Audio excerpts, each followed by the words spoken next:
Wind of Change coming on the scene for second, and Lemon Drop Shot from a mile behind continues to sustain run, but Lightning Struck.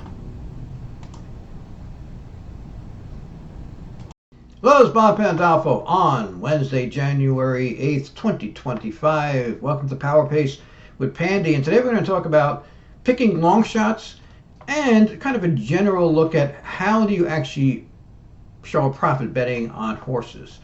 So, there's different approaches, obviously, but sometimes as players, as horse players, we make it harder on ourselves. And I've done this myself at times. I'm like anybody else. I like to have winners. I like to cash tickets. But a lot of times when you're trying to cash tickets, you're actually making it harder to win, because that's not really how you win playing the horses. You win by hitting, getting nice hits, nice scores.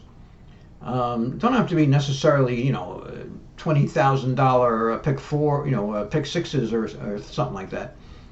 But playing a lot of favorites usually, in fact, I would say always, is going to lead to a steady loss. The problem is you just don't have enough leverage. You have to be right, too much of the time. And sometimes people think they can grind out a profit, say keying like obvious horses and exactas or doubles or something like that. Sometimes you can for a while, but it just, after a while, then you have some losers, and you have, you don't have much of a cushion, and inevitably, you just, you're not going to show a profit. It's really, really tough too if you're not getting any sort of rebates.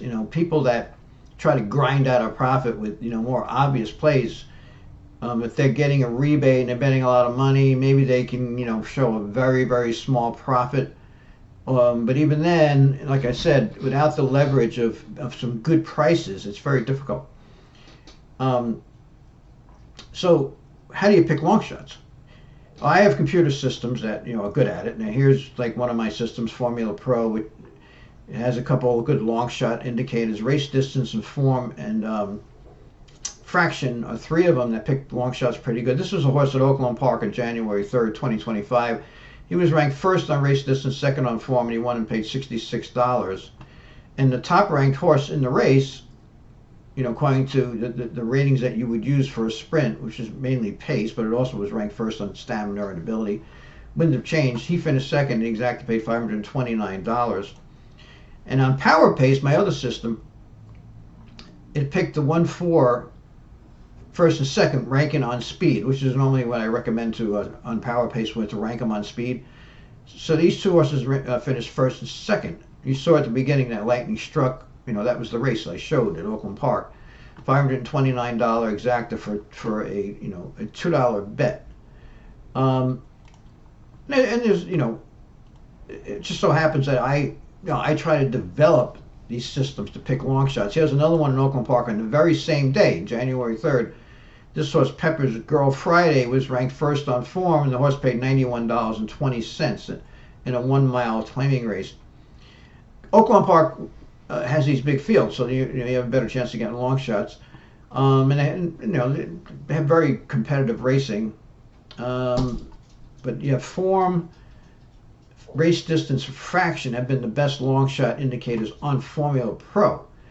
But now let's just talk about, in general, different ways you can get long shots. Okay, now you can use a computer system like this, like mine, which are, I have these ratings that are, designed to pick long shots. But basically, what happens? Like, why do these horses, pay so good? And and how can I have it ranked first when the horse goes off at 44-1? Well, because I'm creating an algorithm that is basically looking at the horses, looking at like something about the horse's form, but not necessarily focusing on the last race. And that's what I do. These are averages of 3 races, and with a rating like this, like form, it's almost hard to explain. I put things in there like the amount of workouts a horse has in a certain amount of days. I have something in there where the horse has to have been within 5 points of the brisnet speed figure par in at least one race out of the three. No, I think it was in at least one race in the last 60 days. Had it been within 5 points of the par. So basically, I'm trying to find horses that show, that they've been on the track, right? They've been, working out or racing.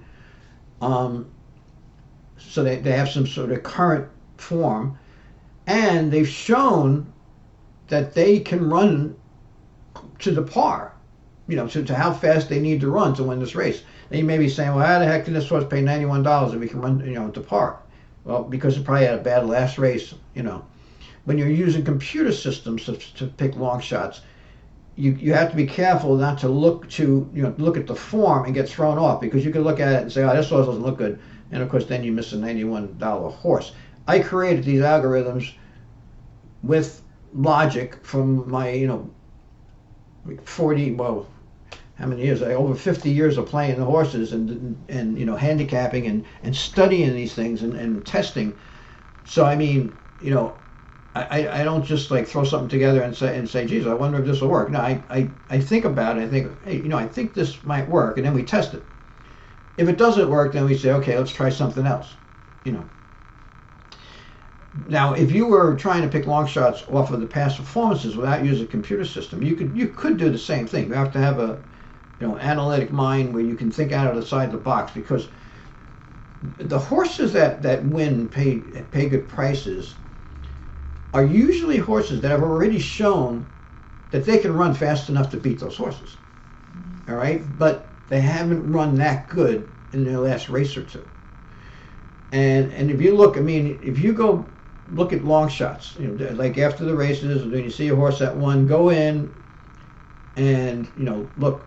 Well, let me see if I can figure out why this horse won. And a lot of times you'll see that they're horses that haven't been racing that good the last couple of starts, but they have in the past. They've shown that they can run with these horses. There are other long shot angles for horses that haven't raced that often. Naturally, a lot of horses that win at first time starters win. They pay big prices. So horses making their second start a lot of times pay big prices, and they don't run well at all in their first start, and they needed that race, and then they that was like an educational race, and then they win second time out, and they pay a huge price. Horses, there are long horses that pay big prices because of a change, like an equipment change. Blinkers on is probably the best, but you can't just play with the horses that have blinkers on, you'll lose. But blinkers on, a lot of horses, I've seen, literally hundreds of horses over the years, probably more than 100, quite frankly. Probably it could be in the thousands. I've seen so many horses in the years that I've been following racing that turned into completely different horses with blinkers. A lot of horses it doesn't do anything. Some horses it only helps them the first time they put blinkers on, like a wake-up call, and then they just start running ordinary again. But some horses, there have been horses that were pretty much ordinary horses, then they put blinkers on and became really good solid race horses. And there are stakes winners, like grade 1 stakes winners, who were not good horses until they put blinkers on. So that's a good long shot angle, but you have to figure out which one's going to improve in blinkers. And there are other things, there are little long shot angles, like horses that show speed, going long, and they cut back to a sprint. If they're going off at a price, sometimes they get a little more stamina from the long race. But a lot of these horses that win, basically are horses that had a couple of bad lines, but they've shown in the past that they can run with these horses. And they're not machines. One of the things that you'll see sometimes too is a horse will be running poorly, and then he'll take a few months off, and he comes back, and he'll win right off the layoff and pay a big price. Or he'll come back, run just kind of fair, and then come back like a couple weeks later and win and pay a big price. Maybe he needed that first start back. But the bettors are looking at his last few races, and they say, well, he came off the layoff, he really didn't do much, and then before the layoff he was racing bad. But what do you think they lay them off for? I mean, if a horse has like a 3-4 month layoff, sometimes even like a 6 month layoff, it doesn't mean there's anything. The horse was in terrible shape or anything. He may have just had a minor problem, and or he may have just been kind of sour on racing. Maybe he was a little sore. So a good trainer is going to say, hey, this horse needs a little break. And naturally, it's just like anybody else. I mean, if you're out of shape, there have been times in my life where I gained weight and I wasn't exercising, right? I couldn't do the things. Then there were certain things physically that I wasn't, as good at, right? I mean, if I went out and tried to run, I'd be exhausted because I wasn't in shape. And then if I got back in shape, then you can do those things again. So that's what it is with the horses. So you have to look at, if you're going to try to hit long shots, you can't look at these horses. You have to look at the horses realistically. You have to realize they're not machines. They're flesh and blood. They're going to have good days. They're going to have bad days. And that's one of the reasons why you can't bet them as favorites, really. And I'm not saying I never bet favorites. I mean, if I go to a track sometimes, and like with some guys, or my wife and another couple or something, I just want to have a good time. I'll just every horse I think is going to win, I'll just bet it. I won't bet a lot of money on it, but I want to have action. I'm at the track. I want to have a good time, right?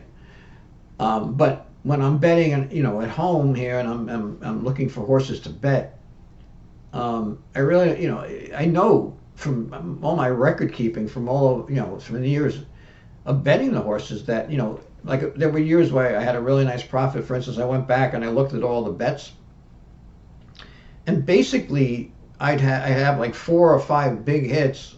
Sometimes it could be 4 or 5, could be 7 or 8, and if I took out a few of those, I would have had a loss, right? So and meanwhile, I bet a lot of other horses. There were other, I bet all these other horses that were like 5-2, 3-1, 7-2, 4-1. All those were you add them all up, they were a loss. There's been a couple of times where I almost broke even on those smaller odds plays, which is phenomenal. I mean, you really have to have a high percentage to break even, or almost break even. If you're betting horses that are going off at 2-1, 5-2, it's almost impossible. A lot of people think favorites are bad bets, but actually second choices are bad bets, third choices are bad bets. Anything below 4-1 is usually a bad bet. Now, yes, can you find a 2-1 shot that's a good bet? Yes. Can you find a 5-2 shot that's a good bet? Yeah, yes, you can. You absolutely can. And then there are times when I'm like, wow, this looks like a really good bet. This horse is, 8-5 in a 5-horse field. I know this horse is going to win, right? And yeah, I bet him, he wins. But the thing is that in the long run, you don't win on those horses. You don't, because what happens is that occasional overlay in that price range, in that odds range, it's just occasional. A lot of times you think it's an overlay, and the horse, I'll give you an example. In fact, let's look at this race. Here's the first race tomorrow at Aqueduct, Thursday, January 9th. All right, I wasn't going to talk about this, but this is a 5-horse field, right? As you can see, it's a non-winners of $20,000 3 times other than maiden claiming a starter or state bred allowance, of which have never won 4 races. So it's a very complicated condition for this race. But these are pretty good horses. These are horses that have won, a lot of races. As you can see, Lightman has got 5 wins in only 9 starts. Clear the Air has 4 wins. Scoot Daddy has 5 wins. He's My Money Badger has 8 wins, $651,000 in earnings. And then Surveillance has 10 wins and $966,000 in earnings, right? So now, people are going to bet this race tomorrow. There's 5 horses in the race. There's no way you can, there's no logical way of betting this race, because first of all, they're all good horses. So any of these horses can win.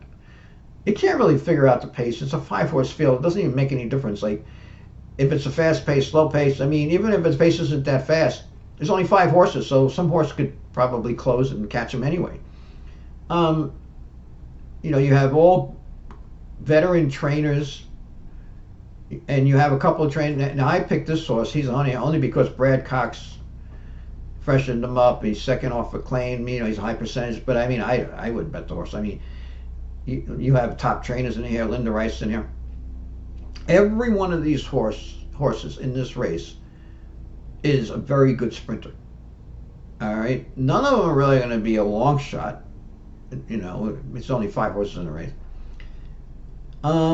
It's just not. It's just in races like this, you can't eliminate any of the horses. So why would you bet the race, right? You want to be able to, like, I like maiden races, maiden claiming races, and I like claiming races. And I love, the claiming races that are like restricted to non-winners of 2 lifetime, non-winners of 3 lifetime. Races like this is essentially an allowance race.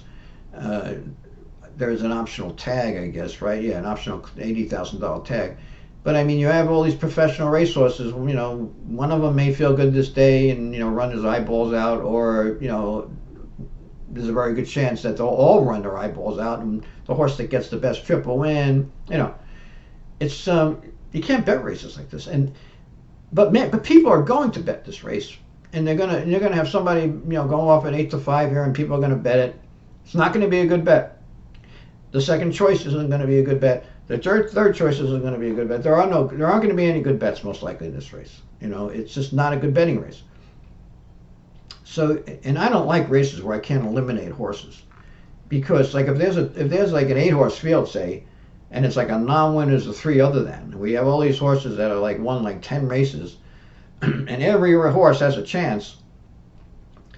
I mean, first of all, if you bet a horse like 2-1 or 5-2 in that race, it's a terrible bet, because you've got like say it's an 8-horse field, you've got 7 good horses that can beat you, right? If you're playing like a maiden claiming race and you're betting a 5-2 shot, a lot of times you can eliminate 4 of the horses, and then you only have 3 horses that can beat you, right? Because you got like 4 horses in the race that are really slow. So why would you want to bet a 5-2 shot in a race where every horse is a good horse, when you can bet a 5-2 shot in a race where you can eliminate half the horses, right? You have to. You don't want to put yourself in situations where you don't have a good chance of winning, unless you're betting a long shot. Now, when you bet a long shots, you don't have a good chance of winning that race. But it doesn't make any difference, because in the long run, you don't have to have that many winners. You have tremendous leverage. Like when I'm betting long shots, I mean, I lose 10 races in a row, I don't care. Yeah, I just don't care, because I know. I mean, like that $91 horse, right? I mean, if you bet that horse, you can lose the next 44 races, and you still have a profit, right? I mean, when you're the favorite, you can't do that. You got to keep cranking out winners, and it's very difficult, no matter how good of a handicap you are. And I want to explain something too. If you're the type of player who just wants to play spot plays, and you want to play, like, say, exactas, or you just want to bet to win, all right, you pretty much have to bet long shots. All right, the only way you can get out of betting a long shot as your key on a regular basis is if you're playing things like the pick 4, the pick 5, things like that, races like that. Maybe the pick 3, but let's say you're a pick 4 bettor. Well, that's different, because now you're constructing a ticket, and you can use like the favorite in the second choice in one race, and the favorite second and third choice in another race, and in another race you can use, say, the second choice and a long shot and another long shot, and then in the last race you can key the favorite and the second choice.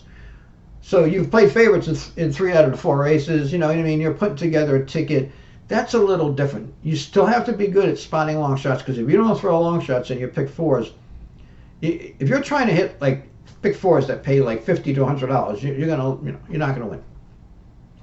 But you will hit your share of them if you're playing. If you know how to construct your tickets, and it could be fun. You might not lose that much money at the end of the year. But if you're good at spotting long shots, what's going to happen is you'll hit a couple pick 4s that pay really good, and pay maybe $1,000 or something like that, and you'll actually show a profit at the end of the year. But if you're the type that's like, well, I just want to bet to win, or I just want to play like I want to key my horse in an exactus, and that's it. I just want to play keys. So if your keys are the favorite, you're not gonna, you're gonna lose a lot of money, right? Because you're gonna hit $10 exactas, $20 exactas. Sure, sometimes, like I said, they look great, they look easy. I've had many times where I was like, oh, I think these two horses are so much better than the rest of the horses, and the exactas paying $20. I'm gonna play it, I've had plenty of those, but that's not, again, at the end of the year, there's really no profit in it. It feels good when it happens. You're like, oh, I was right. It's fun. I mean, it's entertainment. But no, you have to have. If you're keying horses, you have to have prices. And I'm going to have more videos on long shots because I don't want to cover everything. I don't want to make the video too long. I don't want to cover too much in one day. I have books on long shots. I have my book, Pace Handicapping Long Shots, which has a system in it. And of course, I have my systems that I sell on my website, handicapandwinners.com. Now, I want to mention one other thing about betting. If you're a spot player who's just like, I don't want to bet pick fours, I don't want to bet pick fives, I just want to bet like, key a horse, key him in exactas, or put him on top of trifectas or something. The exacta is a really, really good bet, and I'll tell you why. And it's the only bet where you can make money and actually show a profit when you're wrong, right? I've hit many, many exactas over the years that paid over $100, and my horse lost. Right? I keyed a horse. Let's say I keyed him with 3 other horses in exactas, and say he was 15-1, my key horse, and he finished second, but I hit the exacta for $100. Right? So, well, I got 100. I bet $12, and I got back 100, and my horse didn't even win. I mean, you can't. It doesn't get any better than that, right? I mean, I didn't even pick the winner. I was actually wrong in a way, And the thing is, if you're keying long shots and exactas, a lot of them, like even with myself, I'm good at picking long shots, but a lot of them finish second. They finish second, and normally, to tell you the truth, probably about 50. Oh, let's see, about 50%, 50 to 55% of the time, if I bet a long shot and it finishes second, it gets beat by the favorite. About 50 to 55% of the time. And so even if you just box it with the favorite and bet it to win, like say you want to play long shots, you bet the horse to win, you box it with the favorite. I mean, there are races where I don't use the favorite, and there are races where I box it with 2 horses, and there are races where I box it with 3 horses. I normally don't box it with more than 3 horses. I prefer to go 1 or 2, and if I really feel there's only 1 horse to beat, like if I think the favorite is really strong, or if I think the second choice is really strong, I'll just play that 1 exacta. Then I can, I can play more money on it then, right? So, just 1 exacta box. I never play it just straight if I'm playing a long shot because, like I said, a lot of my long shots finish second. But yeah, it's an exacta is a very smart wager because of that. Now if you're betting favorites, it's not a smart wager. But if you're betting long shots, betting win in place is not as smart as betting the exacta. So, like say you have a 20-1 shot you like, you bet it to win, and you box it in exactas and key box it with 1, 2, or 3 horses, and no place bet. Right? I mean, if you want to bet a place, but place in the long run, it's a waste of money. I've had runs where I showed a profit betting for place for a while, but in the long run, the prices are too low on the place bets, and show is no good. The only way you can possibly make a profit on place and show is if you're parlaying, and that's pretty difficult. You have to, like for show bets, you'd have to have like a try to put together like 5 race show parlays. Place parlays, you might be able to do like a 3-way place parlay or something like that. Place and show betting is only good for parlays. It's really not my cup of tea. I mean, if it's something you can have fun with, if you're just want to bet the horses and you want to hit a lot of races. But like I said, the exacta is a very good way to key long shots. The other way, of course, is to bet things like pick 3s, pick 4s, and everything, and throw those long shots in and try to put together big tickets. So I'll go over that in another video too, and I'll have more on long shots because there are other things to look for. But like I said, basically, a lot of these horses that win and pay a price are horses that have shown that they pretty much fit well in this field if they run one of their best races, but they haven't been running that race recently. Another thing I wanted to mention, I'll just mention this one last thing.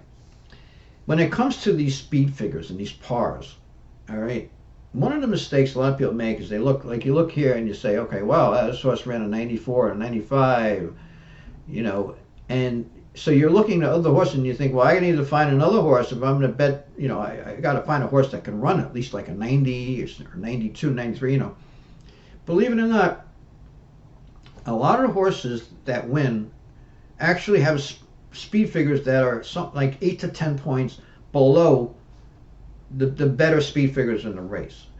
That's a good cutoff. 10 points, excuse me. 10 points is a good range. So in other words, if you see a horse that has been running 10 points slower his last few races, but he's run close to par, in the last couple of months at some point, maybe 4 races back, 5 races back, he can win and pay a big price.